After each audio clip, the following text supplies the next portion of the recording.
ओम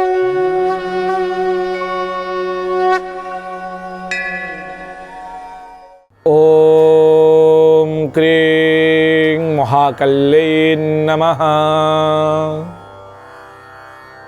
जयंती मंगल काली भद्रकाली कपालिनी दुर्गा शिवा क्षमाधात्री सदा स्वाहा नमस्तुते। नमस्कार दर्शक बंधु, जय जगन्नाथ। मु आपण मानकर ज्योतिर्विद वास्तुविद डॉक्टर शिवत्स कड़ीरत्न आज आपण मान स्वागत जनाऊँगी आज सप्तांग कार्यक्रम को। दर्शक बंधु, प्रत्येक दिन आम देखुं आज सप्तांग जो प्रत्येक दिनर महत्व आम जानूँ जमती कि आज दिन में आज हूँ माघ मास मकर जोटा कि 17 दिन जनवरी 30 तारीख रही शुक्रवार। आज सिद्ध प्रदोष व्रत रही जहाँकि शिवों पाखे आम शिव प्रदोष व्रत करिपरिबा। शुक्लपक्ष द्वादशी तिथि रही दिन 11:09 पर्यंत। यापर त्रयोदशी तिथि आसबे। आर्द्रा नक्षत्र रही रात्र 3:27 पर्यंत। यापर पुनर्वसु नक्षत्र भोग हे। मिथुन राशि चंद्रमा अहोरात्र 60 दंड पर्यंत रे। वैधृति जोग रही बालव करण रही। रविंकर अंशात्मक मान आम जो देखा ताहले 15 अंश 34 कला एवं 38 विकला पर्यंत आज रवि गति करिसेंती। शुभ समय आम जो देखा आज दिन में दिन 7:07 रु 1:09 पर्यंत रही।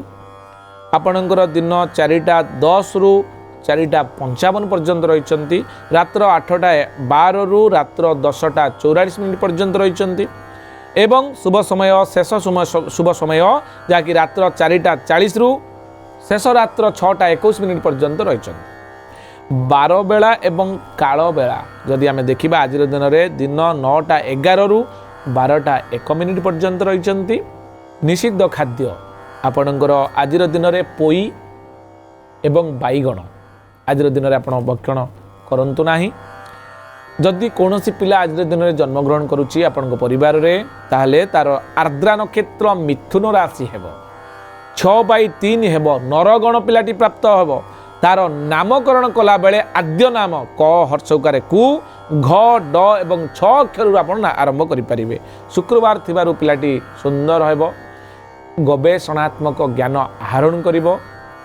कौन व्यक्ति आज दिन में मृत प्राप्त हेले मृत्य दिन 11:09 मध्य और रात्र 3:27 रु एकपाद पुष्कर गोपशु गोत्र संपद नाश बार बय आपण अन्नादि तिल कांचन दान करवा हेबे। मेष राशि ठारू मीन राशि। मेष राशि रे आमर द्रव्य लाभ होवार संभावना रही। आपणकर वृष राशि रे प्रीति वृद्धि योग। मिथुन राशि रे शांतिप्रद। कर्कट राशि रे असंतोष। सिंह राशि अर्थलाभ योग। कन्या राशि आज खुशी अनुभव करेंगे कौन घटना को नहीं। तुला राशि अर्थलाभ योग रही। विचा राशि पुत्र कष्ट। धनुराशि अपमान। मकर राशि असुस्थता।